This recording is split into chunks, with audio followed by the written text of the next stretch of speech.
এ বেলায় আমরা যে খাজা বাবার কদম মুবারকে লাখো কোটি সালাম কদম বসে জানাই, সেই এনায়েতপুরের তরণী চলতে চলতে চলতে চলতে লালকুঠি পাক দরবার শরীফকে আন্তর্জাতিক কনফারেন্স স্থলের চরম শিখরে উঠিয়ে দিয়ে আবার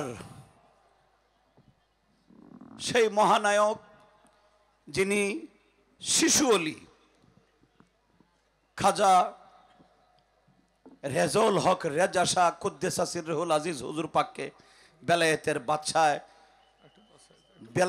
বাদশাহ খাজা রেজা শাহ লকবে তিনি বাদশাহীর সনদ দিয়ে গেছেন।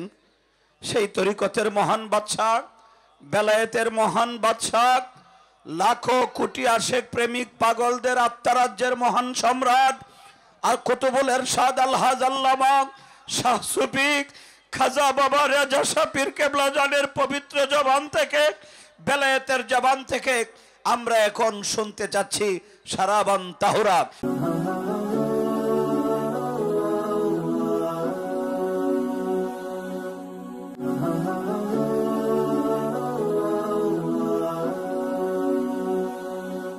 নারায়ে তাকবীর, নারায়ে রিসালাত, গাউসুল আজম শম্ভুগঞ্জি, শম্ভুগঞ্জি খাজাবাগি জামালপুরি, মুরিদের দরদি মেজবা বাবা, শাহ আলী জুলকারনাইন বাবা। নারায়ে তাকবীর, নারায়ে রিসালাত। আলহামদুলিল্লাহ ওয়া নাহমাদুহু ওয়া নাস্তাঈনুহু ওয়া নাস্তাগফিরুহু ওয়া নুসাল্লি ওয়া নুসাল্লিমু আলা রাসূলিহিল কারীম। আম্মা বা'দু ফাউযু বিল্লাহি মিনাশ শাইতানির রাজীম। বিসমিল্লাহির রহমানির রহিম। ইন্নাল্লাহা ওয়া মালাইকাতাহু ইউসাল্লুনা আলান নবী ইয়া আইয়ুহাল্লাযীনা আমানু সাল্লু আলাইহি ওয়া সাল্লিমু তাসলিমা। আল্লাহুম্মা সাল্লি আলা সাইয়্যিদিনা মাওলানা মুহাম্মদ ওয়া আলা আলি সাইয়্যিদিনা মাওলানা মুহাম্মদ। আম্মা বাদ। ওরসু শাইখাইন, দুই খাজা বাবার ওরস।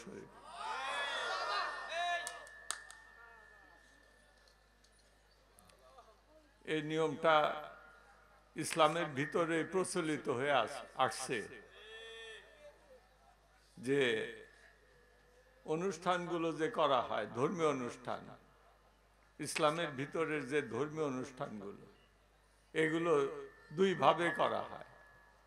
একটা হচ্ছে মাসের হিসাবে করা হয়, মাসের হিসাবে, বাৎসরিক হতে পারে কিন্তু মাসের হিসাবে করা হয়। আর একটা হচ্ছে দিনের হিসাবে, দিনের হিসাবে করা হয়, মাসের হিসাবে করা হয়। যেমন মিলাদ শরীফ, দয়াল নবীজির মিলাদ শরীফ, এই মিলাদ শরীফটা মাসের হিসাবে করা হয়। যেমন 12ই রবিউল আউয়াল, এটা তো বছরে একবারই হবে। 12 মাসের আরবি 12 চাঁদের হিসাব, সেই হিসাবে রবিউল আউয়াল মাসের 12 তারিখ, এটা হইতেছে হিসাব। আর একটা হিসাব হচ্ছে সপ্তাহের দিন, সেই দিনের হিসাব দুভাবে হয়। যেমন মিলাদ শরীফের বিষয় ক্ষেত্রে হচ্ছে দয়াল নবীজি নিজেই সেটা প্রচলন করেছেন। মিলাদ শরীফ বাতিলপন্থীরা যাই বলুক, হাদিস শরীফের ভিতরে দয়াল নবীজি তার পবিত্র মিলাদ শরীফ অর্থাৎ জন্মের যে অনুষ্ঠান প্রত্যেক সোমবারের দিন করেছেন, উদযাপন করেছেন, সেলিব্রেট করেছেন, উদযাপন করেছেন, ধর্মীয় অনুষ্ঠানের মাধ্যমে করেছেন প্রত্যেক সোমবার। সেটা তো আমরা করি না। আবার তিনি ওই মাসের হিসাবেও করেছেন, অনুমতি দিয়েছেন। সুতরাং দুই ভাবেই করা যায়। যেমন হাদিস শরীফে উল্লেখ আছে দয়াল নবীজি তার পবিত্র মিলাদ শরীফের অনুষ্ঠান তিনি নিজেই উদযাপন করেছেন। যেরকম হাদিস, সহিহ হাদিস, আহমদ শরীফের হাদিস, রাহুল আহমদ, হাজা হাদিসুন সাহিউন। সুতরাং এই হাদিস শরীফকে কেউ ইনকার করতে পারবে না। যদি ইনকার করে তাহলে সে কাফের হয়ে যাবে, এতে কোনো সন্দেহ নাই। যেমন হাদিস শরীফ আন্নাহু আয় আরাবিয়ান কালা, আন্নাহু আয় আরাবিয়ান কালা সামু ইস্তাইনি। এই হাদিস শরীফের আবার শুরু হলো। একজন আরব দেশের গ্রামের বাসিন্দা, গ্রাম্য লোক, গ্রামের লোক আর শহরের লোক, গ্রামের লোক শহরের লোক। আরব দেশে তো এই পার্থক্যটা প্রকট। যারা গ্রামের লোক আরব দেশে মরুভূমির ভিতরে থাকে, উট দুম্বা চড়ায়, বেদুইন, তাদের শহরবাসীদের কাছে তাদের কোনো মূল্য নেই। শহরবাসীরা তাদেরকে কোনোই মূল্য দেয় না। তাদেরকে বলে গ্রাম্য। আর যারা শহরবাসী তারা এলিট শ্রেণী, উচ্চ স্তরের, তারা নিজেদেরকে খুব মর্যাদা সম্পন্ন মনে করে। শহরবাসী তারা নিজেদেরকে আরবি বলে না, তারা বলে মুস্তারেব। আরবকে তারা ছোট মনে করত ওই সময়, এখন তো ঠিক হয়ে গেছে, কিন্তু ওই সময় তারা আরবকে ঠিক মনে করত, আরবিকে ছোট মনে করত। আরবের মরুভূমির বাসিন্দা, ছোট বেদুইন। আমাদের দেশে যেরকম বেদে নৌকায় ঘোরে, ওই রকম ঘর ঠিকানা নাই, যেখানে পানি পায় সেখানে উট টুট নিয়ে, দুম্বা নিয়ে ঘর বানায়। যতদিন পানি থাকে ততদিন ওখানে, পানিও শেষ, ওখান থেকে অন্যত্র চলে যায়। এইটা হইতেছে বেদুইন জীবন। তাদের আর কি মূল্য থাকতে পারে শহরবাসীর কাছে? এই জন্য তারা বলে যে ওরা হচ্ছে আরবি। বেদুইন শহরবাসী, এই মরুভূমির বাসিন্দা, ওদের কোনো সামাজিক মূল্য নেই। আর নিজেদেরকে বলে শহরবাসী। মুস্তারেব তাদের একটা সম্মানজনক পরিচয়। মুস্তারেব তারা, আরব না, মুস্তারেব।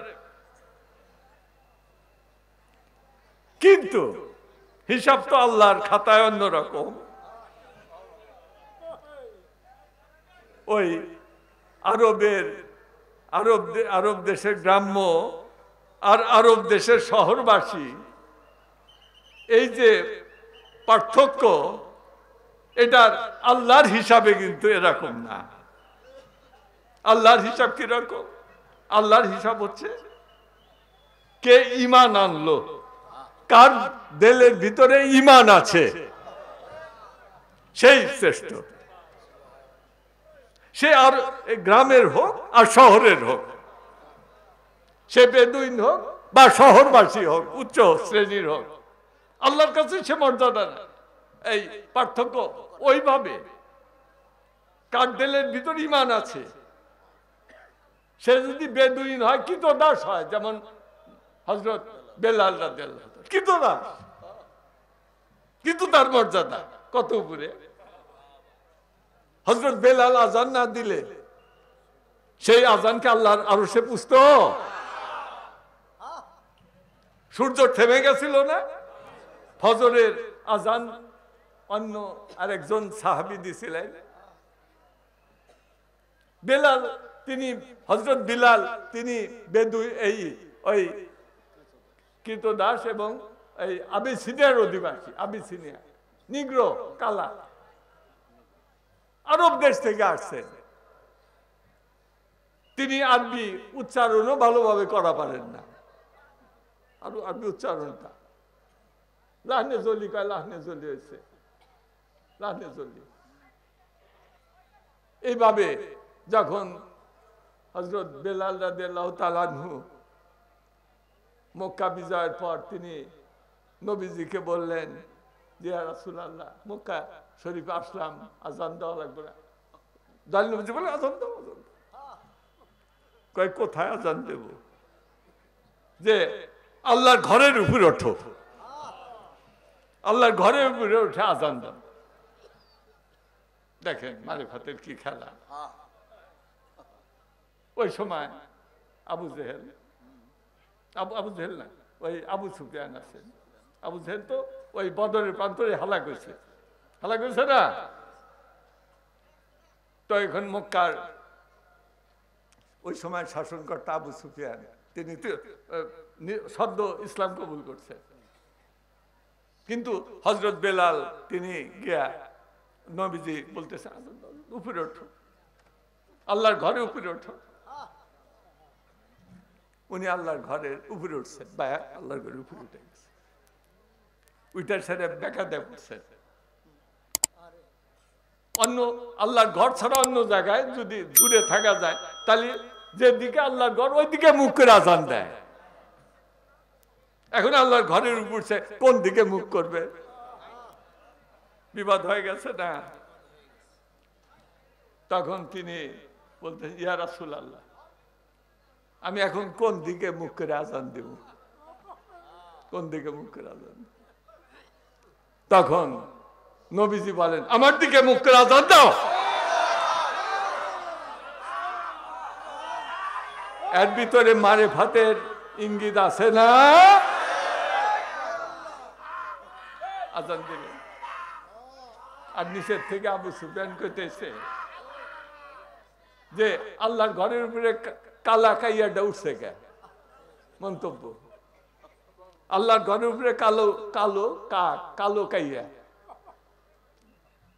হযরত বেলালের শরীরের চামড়ার রং কালা না, এই জন্য আবু সুফিয়ান কইতেছেন কালা কাইয়াটা দেখো আল্লাহর ঘরের উপরে উঠছে। কিন্তু এই কালা কাওয়ার যাই কও, সে আল্লাহর আরশের একবারে পায়ের কাছে চলে যায় নাই? আর তুমি এত সুন্দর চেহারা, তোমার স্থান কই? ইসলাম কবুল না করলে তো জাহান্নামের তলদেশে যাইতা। সেই হযরত বেলাল আশিকের রাসূল, আশিকের রাসূল কই না আমরা? আশিকের রাসূল হযরত বেলালের, যদি বেলালকে যদি আমরা প্রতীক হিসাবে না নেই, ইশকের প্রতীক, তাহলে তো আমাদের দিলের প্রদীপ জ্বলে না। দিলের মোহাব্বতের প্রদীপ জ্বলে।